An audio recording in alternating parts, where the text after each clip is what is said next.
welcome back to Don't Stop Us Now. So, we are here with a very dear friend of mine. I think I've known since I was 4 or 5 years old, and she is amazing. It's Deborah Morbitt, Deborah Morbitt, but we're going to call her Debbie from The Ohio State University. And she has done such amazing work on the intersection of intersectional identity.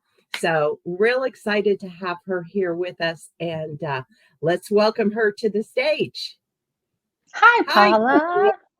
Hi, everyone. Nice to see you. I know. It's so good to see you. You were on vacation last week, yes? I, No? tried to get a few trips in and enjoy some of the weather, but I'm teaching online, which has made it kind of nice because I can teach from wherever. So, Oh, that's but I'm so back good. home. Yeah, Good for you. Good, I'm good, back good. Well, home. welcome. And I just have to, I had to tell everyone we've known each other since we were four, I five know, years. right? I know. Maybe even younger. I'm not sure, but I think it's around 4 years old when we met. Yeah, yeah. Can you believe that's almost 54 years? Sorry, I'm giving our age away, but 54 years of friendship and all the amazing things that you're doing. Let's talk a little bit about you. What tell us about you and your, what you do.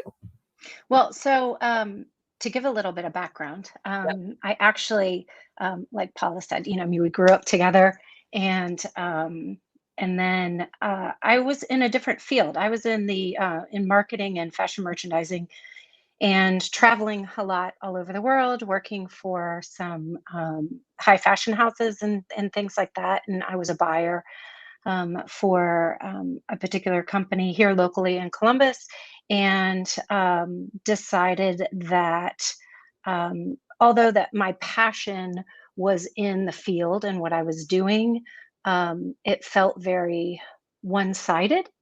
In other words, I felt like I was doing the work, and but what was I providing to my community or to others?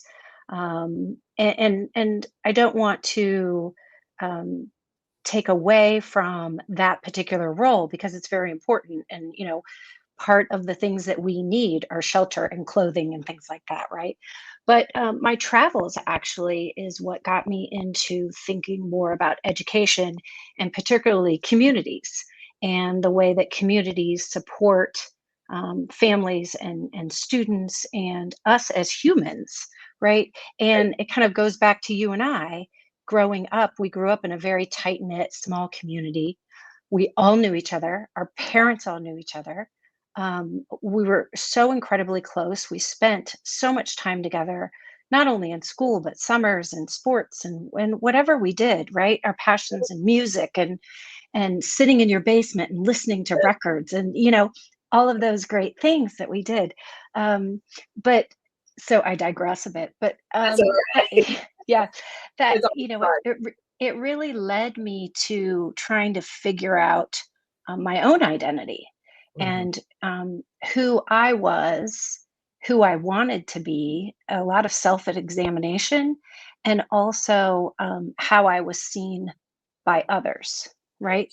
And because, when we talk about intersectional identity, I really pull from Kimberly Crenshaw when I talk about that. And a lot of her foundation was with particularly Black women, and the identity of gender identity, of identifying as a female, but also race identity.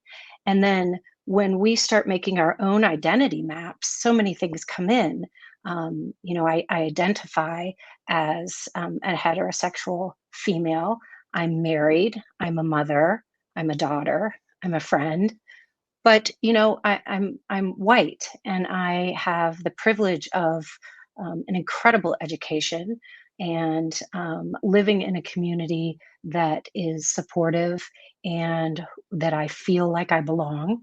Mhm. But not everyone has that Right. privilege. right?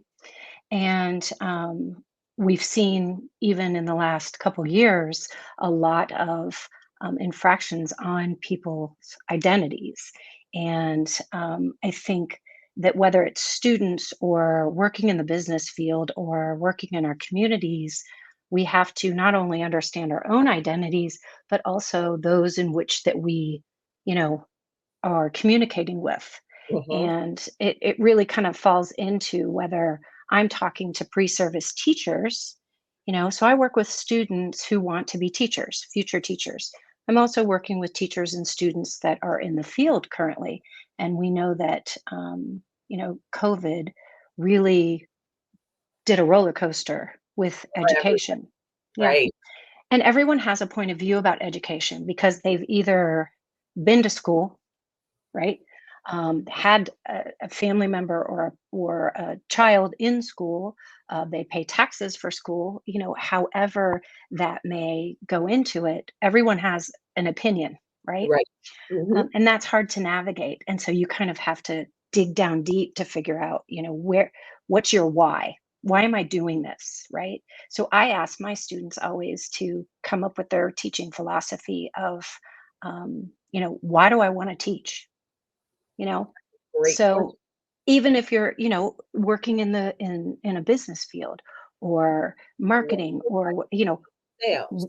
Why do yeah, I sales, what's start? my why? Mhm, mhm. Is And it I just think, financial, or is it like for myself in the business that I was in, and I didn't mean to interrupt you here. no, no, not at all, please. For me, I had to sell something that would impact others. So for me to sell widgets wasn't impactful for me.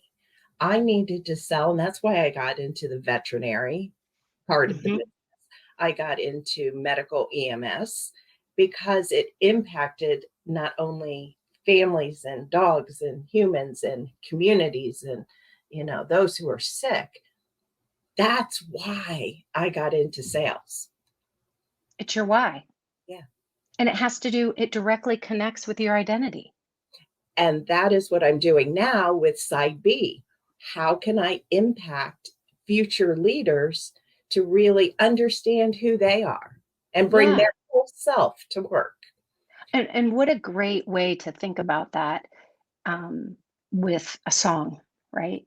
Because we can always, you come up with that song that really think, this really resonates with me, or it makes me feel a particular way. And I think that, whether that's, I'm one of those people. I've heard you talk before about the writing process, and I'm one of those writers that needs silence, Yeah. right? No Mhm. noise, no noise. And yet there's lots of people that like music Yeah. when they're writing. And Mhm. so, it's like, that doesn't mean I still don't have my song. Well, I was gonna say, now, have you ever caught yourself driving down the road and you hear a song that just floods back memories and you're singing it at the top of your lungs Oh, like yeah. no one can see you in the car, right? Oh, yes, yes. I have those. When I was on vacation a couple weeks ago, we were talking about a song that, one of the people I was with she was saying how much she couldn't stand that song, right? And I said, "Oh, I love that song, but I'm not sure if it's because I love the song or the memories I have of it makes me think of my son Yeah. and makes me think of him singing, and those things." So it's like what that relation that I can build and that connection and context that I have for that Exactly. song. Yeah. Exactly. So let me ask you here, with the work that you're doing now, I understand, what, and I put the question up there for you. Yeah.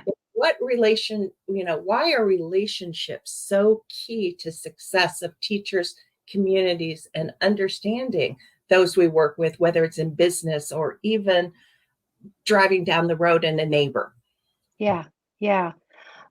It's a great question. And I think, from the educator side, we always talk about building those relationships with your students and your families and caregivers and communities.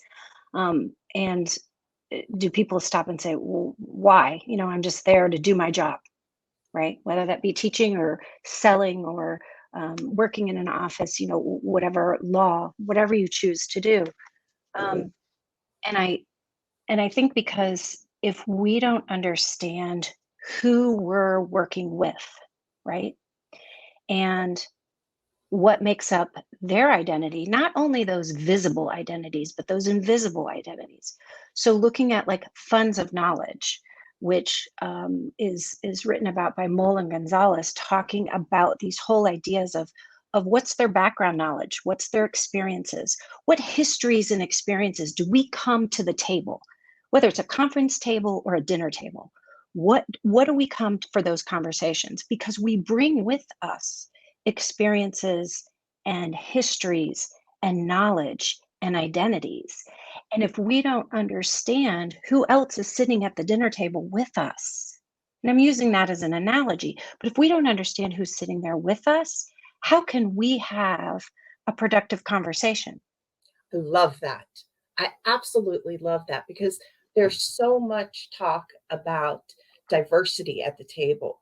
And Mhm. for me, I think when we talk about diversity of the table, people are seeing the outward, what we're talking, what you We mentioned look before. at race, culture, Yeah, gender, that, those things that we assume we yeah, know their identity but because we there's don't. diversity of thought.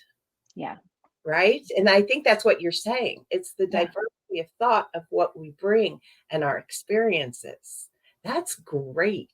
And how can that impact the relationship building into being a productive conversation? Well, I think that first of all, it allows us to see each other as valuable members Mhm. that are sitting there and as knowledgeable. So I may not know so much about what you're talking about in that moment, but I may have other things that I can bring to that table that will help impact Mhm. to, catapult us to a different place. Or actually, the other thing is to kind of get us to look at things through different lenses. Mm. So, what if I, instead of looking at it through my lens, what if I sit back and listen, not always jump in, right? Right? Or be thinking about what I want to say next, but just sit and listen and be comfortable in that space of sometimes not knowing, being Mm. comfortable with being uncomfortable, acknowledging it, and then figuring out how it makes me feel and how I can contribute to the conversation or how I can help a particular student. So, my students a lot focus on, particularly early on, because they don't have as much experience working with children, of the management side, the classroom management side. Right. And we kind of pull back from that and think more about, how do we engage? How do we engage in community? How do we engage in a space to create a safer space for everyone that's there? Because I can't create a safe space for Paula White, because that's you, but I can work to create a safer space that you can say, I don't feel comfortable here, or this is my jam, Yeah. you know, I'm good here. And so having you feel comfortable enough to be able to say that out loud, particularly if you're someone who is not in the majority, Yeah. Yeah. because those spaces are not always, don't feel safe for them to for someone to speak up. I've been in many meetings when I didn't feel knowledgeable enough, I right? think that's the key word too. Not only safe, Or but valued. knowledgeable or valued, or even they won't understand because they don't have the same experiences. So I'm going to keep my mouth quiet. I found that a lot myself is, my experiences are very different in even in the workplace Yeah. than others at the table. So, Right. I was Now, not in the majority. right, right. Mm. And I think that we sometimes, when we think of, power Yeah. and hierarchy. We think of um, where we fit on that spectrum. Yeah. And, power really yields a lot of discomfort for some and comfort for others. Hmm. And so I think that being aware of that is really key. And that takes sitting back and listening and trying to imagine looking through a different lens or taking on a different perspective that maybe it might be uncomfortable at first, but perhaps it will leave us with something new to think about, newer ideas, fresher ideas. And even the people that aren't sitting at the table, can we think about, okay, what if we're sitting here and we work for this organization or we work at this school, but what about those that this is going to impact that aren't sitting here right now? Right. We have to think beyond that. All down the line, all up Yeah. the line. A friend of mine, Amy Balog, she does a whole thing on active listening, and Mm, it is amazing because she teaches and has worked with me, and I've done a bit of her work in my courses on active listening about not coming to the table with a preconceived idea, with the ideas you want to defend, with the ideas that you must get out, but actually come to the table with just free thought and listening to see what will unfold. What would be one tip? Because you do this a lot. What is one tip you would give people if they're coming into a room to sit back and listen? What are we listening for? It's you probably know, a question I, I kn- put right on the spot. I know. I think my AirPod fell out. Sorry.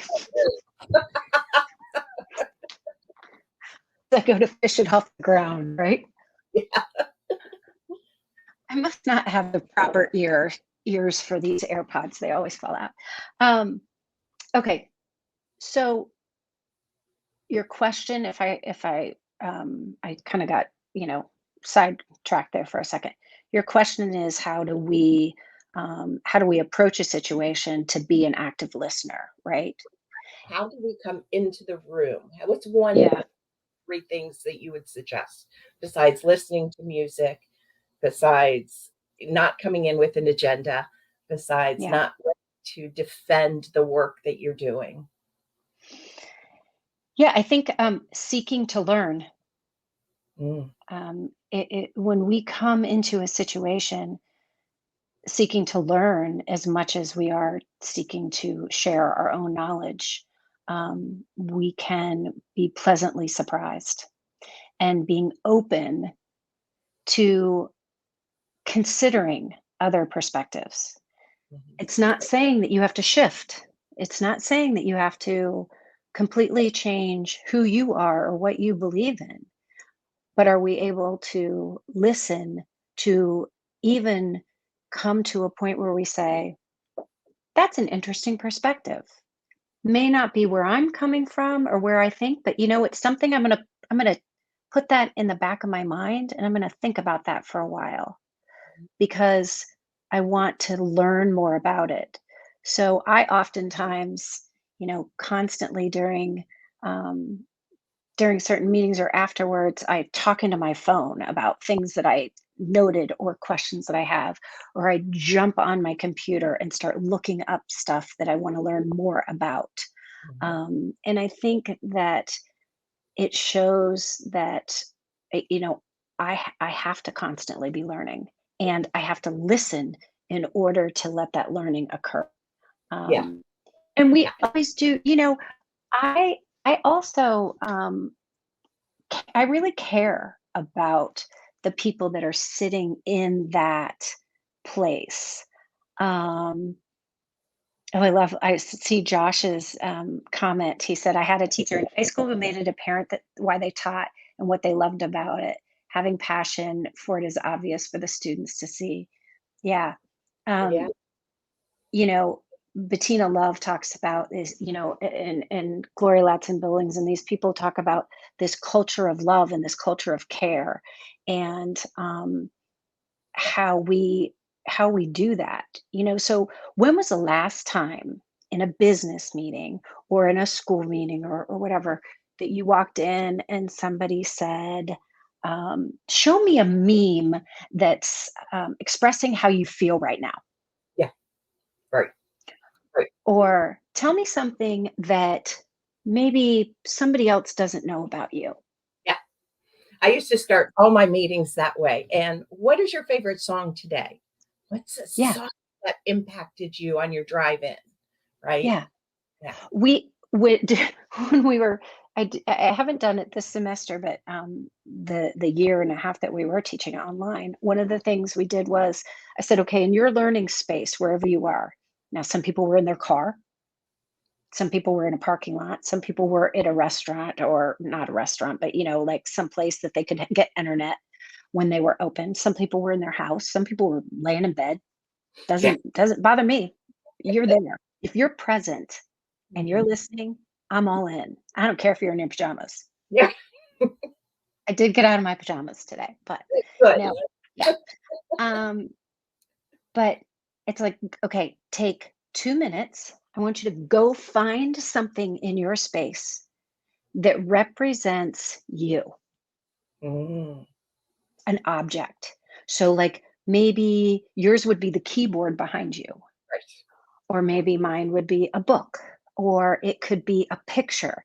I have people bring pets and holding their animals. Mm, It just shows us that we're more than just these people at work. exactly. And I think that's one reason why it's so important that people who do work in these cubicles for 10 hours a day, that they get to decorate it the way they want, right? Let them be expressive. Yeah, I haven't worked in a cubicle in a very long time, so it's hard for me to relate to that. But, I don't know. I mean, I feel like I'm working in here more than I am in the office, particularly the summer, but, we're back. Well, you talk about bringing your whole selves, Yeah. right? And how do you approach that? I know we talked a little bit about intersectional identity, which Mhm. I would love to go on for hours about that. How do you find that within yourself? Are Yeah. those traits, are those essential traits, desirable traits, or even Mhm. traits to avoid that are within you, right? Those are the things that I work on with people. But how do you bring value, and what's the value of bringing your whole self so that you can build these relationships? Well, I'm gonna use an example. It might not answer your question directly, but I'm gonna use an example of actually. I had a speaker earlier today in class who has spoken in my class several times, and you know, she she talks about identity, but then she talked about like something that's on your mind right now. And so let's say that something, a social justice oriented item, or perhaps how you're going to pay the bills, or have food on the table, or provide childcare, or take care of a loved one, or a parent or an elder, all those things could be a particular state legislative proposal that's going. But so, like, kind of making columns, and so that's that first column, right? That it just kind of, it's almost like a list of these things that are on my mind right now. These are really on my mind. And then this next column is like, okay, well, what is it, right? And so if it's taking care of a particular person, or dealing with a coworker that maybe is some having some issues, or a review that you have to do, something like that, or a student that you're working with. So kind of list it out, like kind of give me some details for my own brain. And then I have an identity column, or I don't, but she was showing this with this identity column, because then she went back to her identity map and said, okay, well, how do these things connect to my identity, right? And then that last column is the action steps. And Ooh, that's what you're talking about. But we have to do the pre-work. yeah, Jumping just to action, we've got to know, again, going back to our why, right? And so that action step is, okay, what can I do? Can I sit down with my coworker and have a conversation? Do I need to bring other people into this? Do I want to write to my state legislature? Do I want to participate in a protest? Do I want, what are the actionable that, that I can and I am willing to take? And so I think that that's how we can bring ourselves to these situations, because we had to do that pre-work first. And so I had to do that active listening, and I had to do that self-reflection, and I yeah, had to be, you and I briefly in some exchange of emails talked about those whole ideas of those competencies of being adaptable and problem solving and critical thinking and teamwork engagement, and bringing all of those in for a more equitable, you know space, right? right. So I have to do that in order to get to my action piece, and my action piece can be, I'm going to sit this one out. And that's okay. I don't always have to be in that moment. I can sit back, and And you and I'm okay with that. I do love that because you talked at first about these are the actions I can do, but then you went to what are the ones I'm willing to do. Mhm. And sometimes if we don't, it's that reflection that is so valuable. And most people, when we think of reflection, they either journal about it, they write about it, they work or read a book about it. But this is where I say music can be used as a medium for reflection. Absolutely. We hear lyrics or we hear beats and it Mhm. takes us to a different place. So that action step in doing the work beforehand, I don't know how my hand beforehand is so valuable. So, all right, we have just 2 minutes left. Can you believe it? I I feel like know. we could sit at lunch and talk for hours on this. Yes, we can. Um, that is so amazingly powerful to be able to do that. And if you were to give someone a tip today to really find out who they are internally, not Mm. just their identity outside, but their identity inside, what would you have them do? I think the first thing I would say is to, allow yourself some grace That's amazing. and time, right? This isn't this we're always becoming, Mhm. right? And it's in that becoming that we grow, and we're going to make mistakes, and that's okay. We're going to take risks. We're going to be wrong. We're going to be told we're wrong.